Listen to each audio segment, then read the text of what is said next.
नमस्कार मित्रांनो, सकाळी उठून बघतो तर बाहेर पावसाने हजेरी लावली होती. मुसळधार पाऊस जोरात चालू होता. आमच्या अंगणातील छप्परचं काम अपूर्ण असल्यामुळे छपरावरती ठिकठिकाणी पाणी साचलं होतं. अंगणातही पूर्ण पाणी भरून वाहत होतं.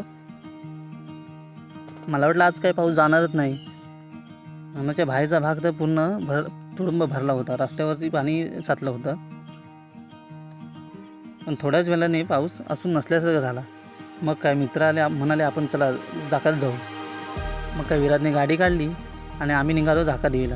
आमच्या गाडीवरती मी, विराज आणि शुभम असे आम्ही तिघेजण होतो. काही खास काम नव्हतं, पण असंच फिरायला म्हणून सहजच जात होतो. पहिल्याच पावसाने वातावरण एकदम थंडगार झालं होतं. अर्धा तास गाडी चालवल्यानंतर आम्ही पोचलो झाका देवीमध्ये. मित्रांनो, हे आहे झाका देवी मार्केट. झाका देवीत आलो आम्ही.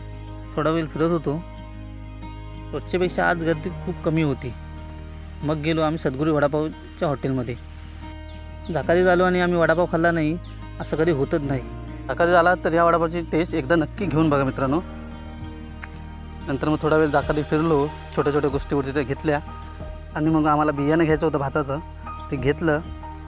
तर सुरुवात झाल्यामुळे मित्रांनो जास्त गर्दी तर बियाणांच्याच गिऱ्हाईकांना होती. मग निघालो आम्ही घरी आणि भेटूया पुन्हा पुढच्या ब्लॉगमध्ये. तोपर्यंत बाय बाय.